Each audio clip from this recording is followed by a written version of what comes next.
묵은 해는 가고 새해가 밝았습니다. 어제 저녁에 뵙고 이렇게 몇 시간 안 지나서 이렇게 다시 뵙게 되어서 또 새롭고 너무나 감사합니다. 이 땅 위에서 기념일, 기념날을 지키는 유일한 존재는 사람밖에 없습니다. 기념일, 그렇죠?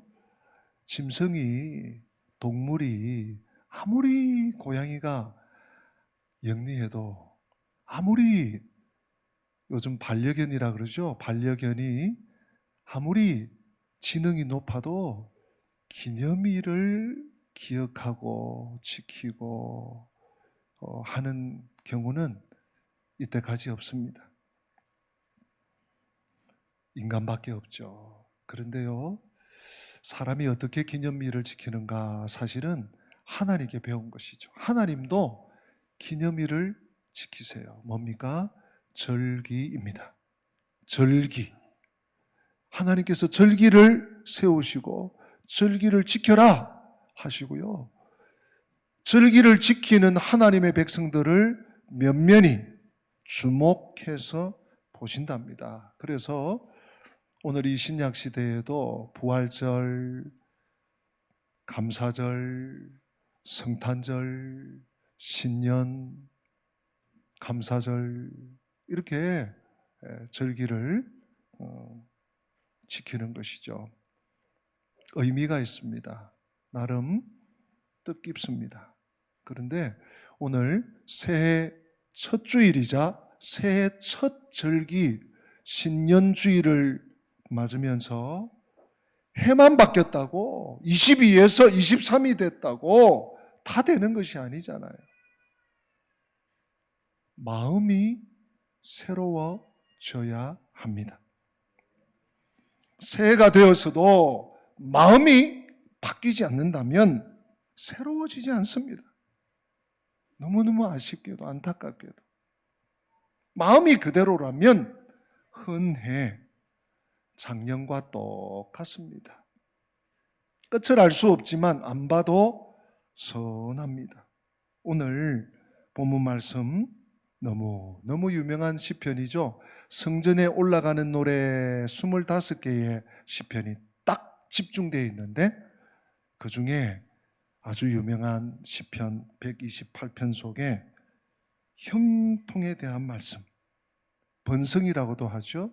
축복의 말씀이 오늘 말씀이에요. 새해 우리 가정, 교회, 그리고 직장과 사업장이 어떻게 형통할 수 있는가? 그냥 해가 바뀌었는데 어떻게 할 때 하나님께서 형통의 해를 비추는가 하는 말씀이 꼭 마치 약속의 말씀처럼 우리에게 찬란한 빛을 비추고 있습니다.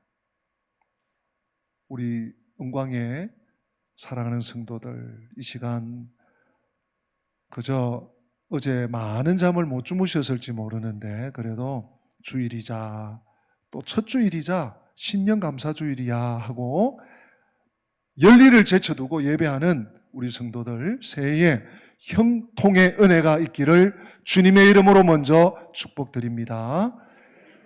그러면 어떻게 하면 형통의 은혜를 누릴 수 있는가? 오늘 본문 말씀에 답이 있습니다. 1절에 보니까요, 여호와를 경외하며 그의 길을 걷는 자마다 복이 있도다 하셨어요. 뭐가 제일 먼저 나옵니까? 여호와를 열심히 살고, 야, 작년보다 더 부지런히, 더 열심히, 더 잠을 줄이고 남들보다 더 치열하게, 그게 먼저 나오지 않아요. 여호와를 경외하며, 경외입니다. 답은 한마디로 원포인트, 하나님을 경외하는 것이 복의 근원이고요, 그리고 지혜와 지식의 근원이고 형통의 출발점인 줄로 믿습니다. 이 경외라는 말이 좀 어렵습니다. 히브리어로는 야레입니다. 야레.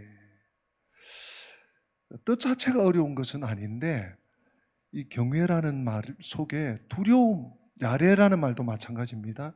두렵다, 무섭다, 공경한다, 또 경외한다, 이런 뜻이 포함되어 있습니다. 그래서 이 야레라는 말은 형용사로 쓰이기도 하고 명사로 쓰이기도 합니다. 형용사로 쓰이면 경외하는, 명사는 경외, 경외함, 두려워함, 공경함, 이렇게 되겠죠.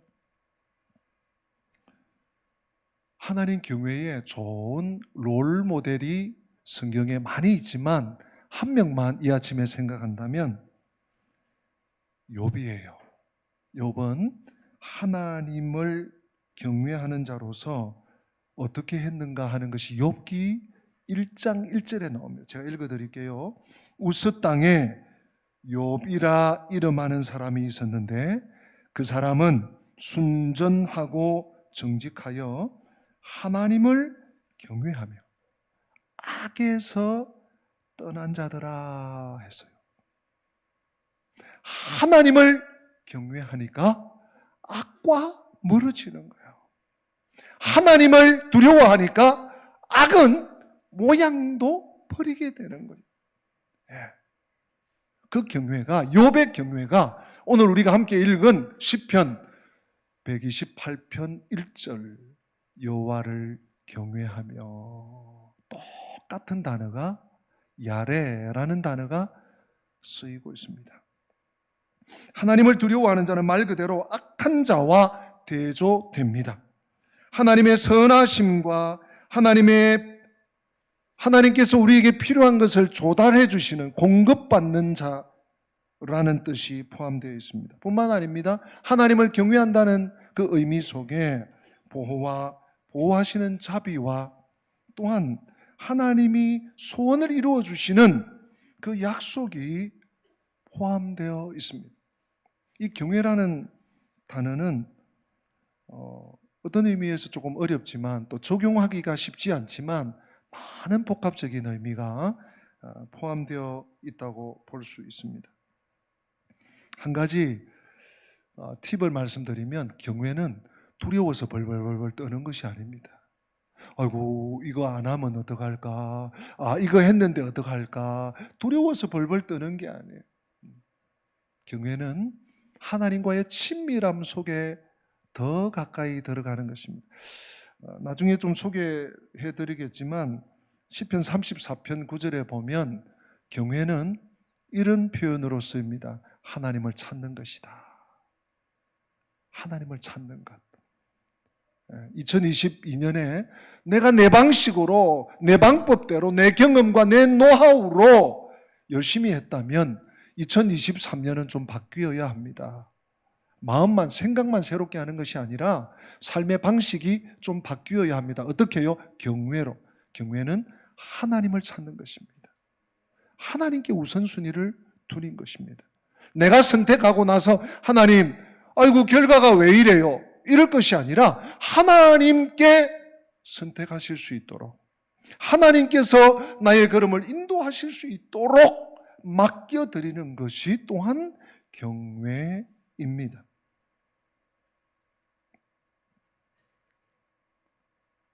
끊임없이 하나님 앞에 가까이 나아가는 자를 하나님은 사랑하시고 기뻐하시고 또한 가까이 해 주십니다. 여러분, 그런데요, 참 오묘한 것은 경외하는 자가 공통점이 있습니다. 경외하면 순종이 저절로 되는 거예요. 막 순종하려고 하는데 불뚝 성질이 일어나기도 하고 반항심이 일어나기도 하고 거꾸로 가기도 한데, 경외하면 순종이 절로 되는 거 있죠. 이렇게 표현하면 어떨까요? 경외 없는 순종은 매우 힘듭니다. 의식적으로, 의지적으로 하려고 하니까 더 안 되는 거예요. 경외하는 믿음이 있으면 순종은 저절로 됩니다. 복 있는 사람이 되려면 그래서 순종의 문제가 아니라 경외의 문제와 싸워야 합니다. 한 해의 첫 주일, 첫날, 첫 시간, 신년 감사 절기에 경외를 조금 더 강조합니다. 경외의 한 해가 되시기를 축복합니다. 오늘 이 경외하면 이 경외하는 자의 특징이 2절, 3절에 나오고 있습니다. 시편 128편 2절에 보니까 내가 내 손이 수고한 대로 먹을 것이라. 내가 복되고 뭐하다고요? 형통하리로다 했습니다. 여러분, 지난 한 해 열심히 했는데 그 결과가 오히려 거꾸로 마이너스로 더 나쁘게 돌아온 경우도 있죠. 물론 하나님의 은혜로 하나님의 긍휼하심으로 잘 된 것도 있겠지만 열심히 한다고 다가 아니에요. 경외할 때 내 손이 수고한 대로 하나님께서 얻게 하시고 형통하게 하시는데 그 실체가 3절에 나옵니다. 우리 3절 같이 한번 더 읽어보시겠습니다.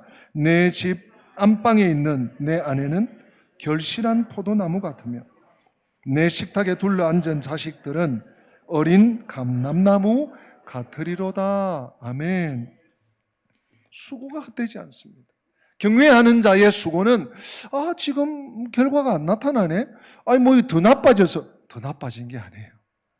하나님께서 지금 계속 일하고 계세요. 천사들을 막 호령하셔가지고 막 분주하게 일하고 있어서 그 과정이 우리 눈에 보이지 않을 뿐이에요. 수고가 헛되지 않습니다. 뿐만 아닙니다. 일상의 행복. 내 아내는 결실한 포도나무 같고 내 자식들은 둘러앉은 자식들은 어린 감람나무 같아. 포동포동한 올리브, 그 가문 팔레스타인 지형 속에 기름을 머금고 있는 올리브 나무 같다. 여러분 상상만 해도 뭔가 뭉클하지 않습니까? 일상의 행복을 누리게 되고 받게 되고 또한 이로 인해서 감사하게 된다는 것입니다. 사랑하는 성도 여러분, 우리가 경험을 통해서도 알고 이론적으로도 알지만 잊어버리기 쉽습니다. 지난 한 해를 거울 삼아야 합니다. 우리가 욕심에 사로잡히면 현재를 놓치게 됩니다. 뭔가 내가 추구하는 것에 욕망이 불타서 하게 되면 현재를 놓치게 돼요. 더 소중하고 더 챙겨야 되고 더 돌아야 봐야 될 것들을 놓치기 십상입니다.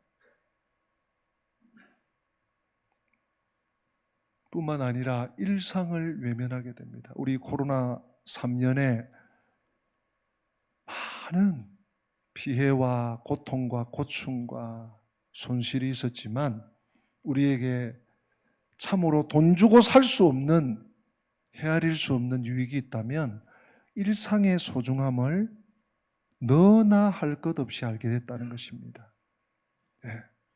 갑작스럽게 사고를 당하고 가족을 잃게 된 그분들뿐만 아니에요.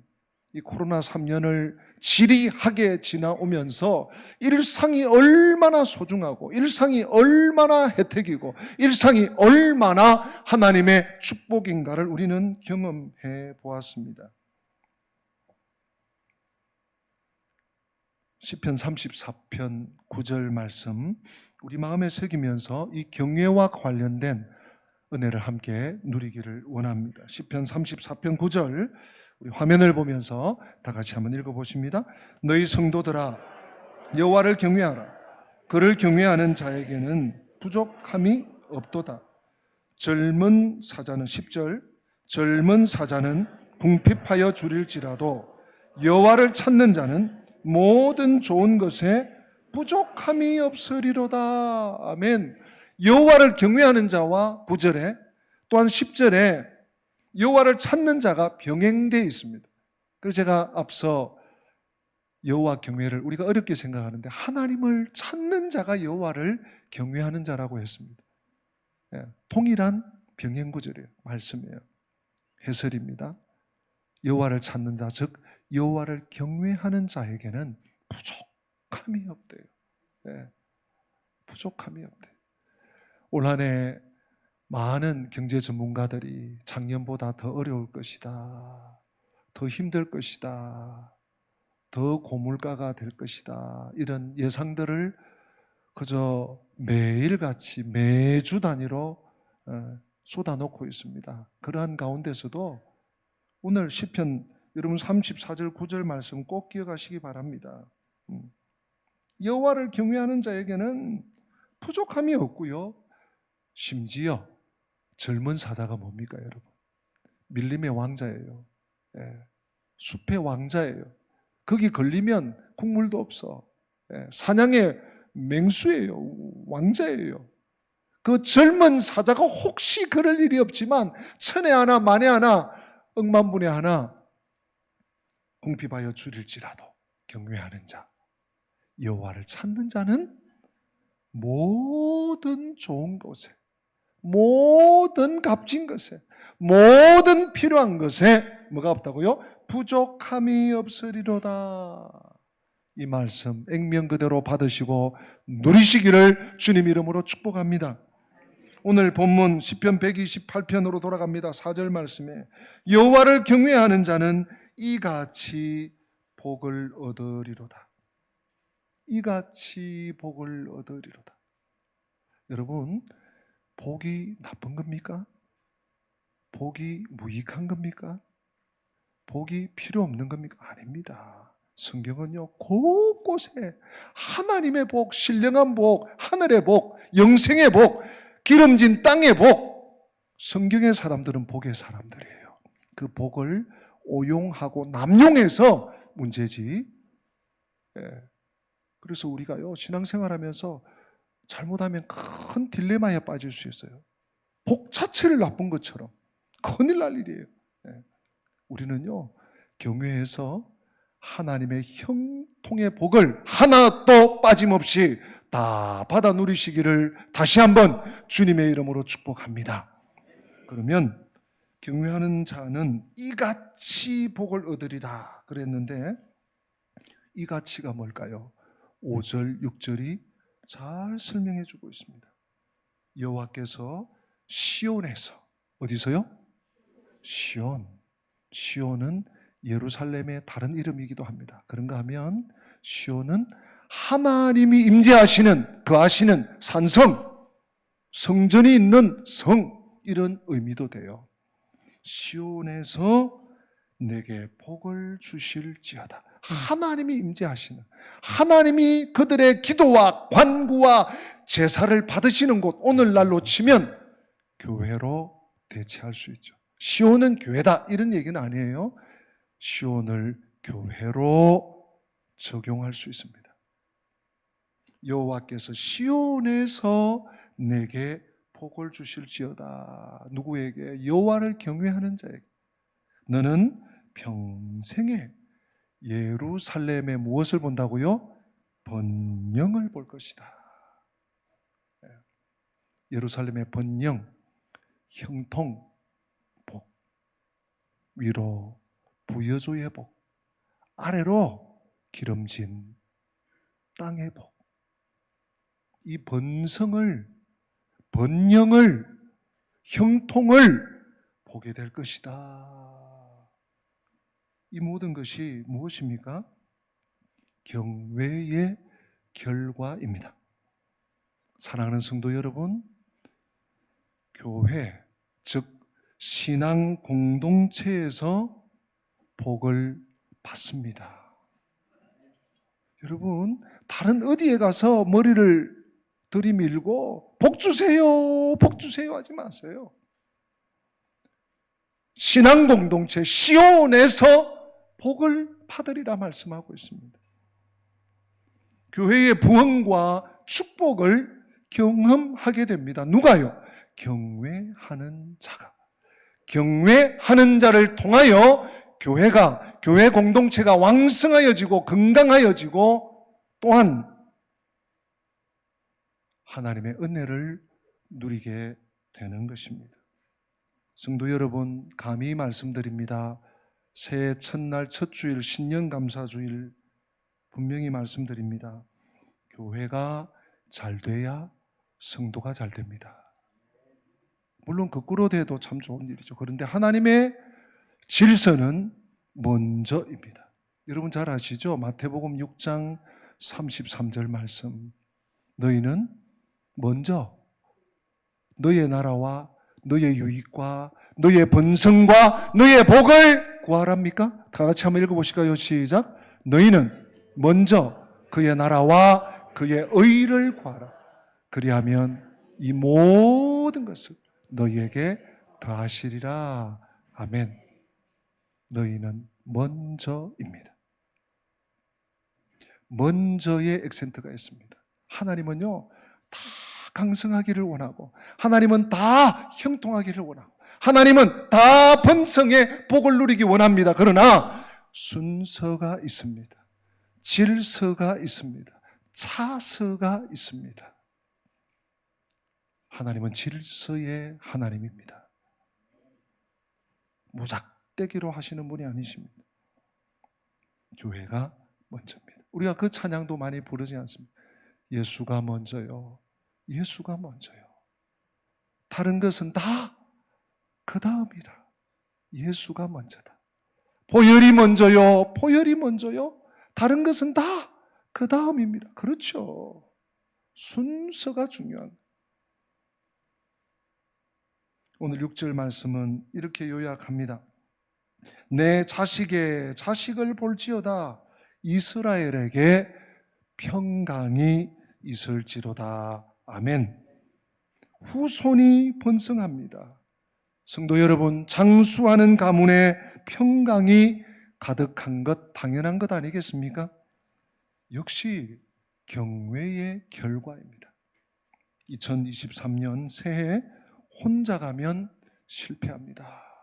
내가 발버둥 쳐도 실패할 확률이 훨씬 더 큽니다. 그러나 우리 힘으로는 안 됩니다. 하나님이 함께 가셔야 승리합니다. 빌립보서 그 유명한 4장 13절 말씀. 내게 능력 주시는 자 안에서 내가 모든 것을 할 수 있느니라. 하나님은 그를 경외하는 자와 함께 하시고 그를 통해 그에게 형통하게 하십니다. 번성하게 하십니다. 가정도 교회 공동체도 사실은 국가도 그래요. 이 사회도 그래요. 경외하는 자 한 사람을 통해서 그 지역에 복을 주시는, 그 지역의 형통의 길을 열어주시는 것입니다. 사랑하는 성도 여러분, 경외가 어렵지만, 만만하지 않지만 가장 크고 확실한 보상이 주어지는 삶입니다. 하나님을 하나님으로, 목자로 인정하는 삶이 바로 다름 아닌 경외입니다. 다른 것은 다 부차적입니다. 바라고, 원하고, 소망하고 축복하기는 우리 영광의 가족들이 한 분도 빠짐없이 2023년 하나님을 경외하는 해가 되시기를 주님의 이름으로 축복합니다. 함께 기립하십니다. 오늘 말씀을 마음에 새기면서 찬송가 620장 찬양하십니다.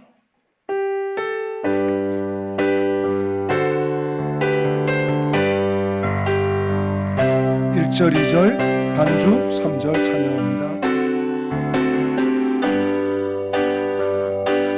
여기에 모인 우리 주의 은총 받은 자여라. 주께서 이 자리에 함께 계심을 조금 빨리 하시라. 언제나 주님만을 사랑하며 따라가리니 시험을 당할 때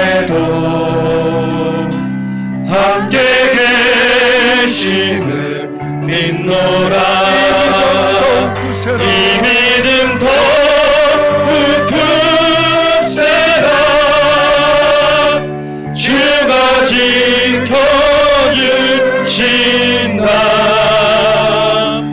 어두운 밤에도 주의 밝은 빛 인도하여 주신다.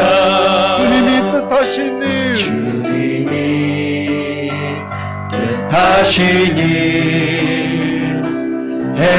헤아리기 어렵더라도 언제나 주 뜻 안에 내가 있음을 아노라. 사랑과 말씀들이 나를 더욱 새롭게 하니 때로는 넘어져도 최후 승리를 믿노라. 이 믿음 더욱 굳세라. 주가 지켜주신다. 어두운 밤에도 주의 밝은 빛 인도하여 주신다. 안주 있습니다.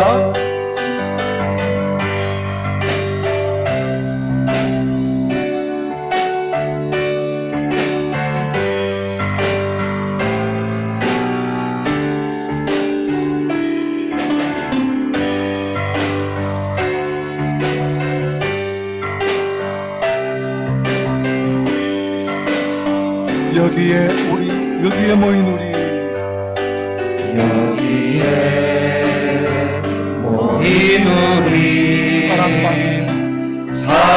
사랑받는 주의 자녀라. 아멘. 주께서 뜻하신 바 우리 통에 펼치신다. 고통과 슬픔 중에 더욱 주님 의지하오니 어려움 이겨내고 주님 더욱 찬양하라. 이 믿음 더욱 굳세라. 주가 지켜주신다. 어두운 밤에도 주의 밝은 빛 인도하여 주신다. 할렐루야. 아멘. 기도하십시다. 주 예수 그리스도의 은혜와 하나님 우리 아버지의 변함없는 그 크신 사랑과 성령님의 교통하심이 새해 첫날 첫 주일 시편 128편 1절로 6절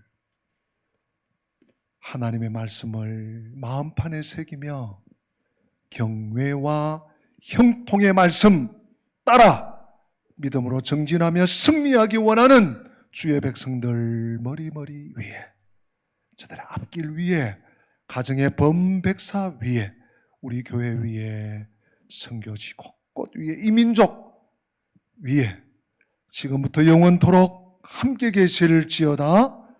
아멘.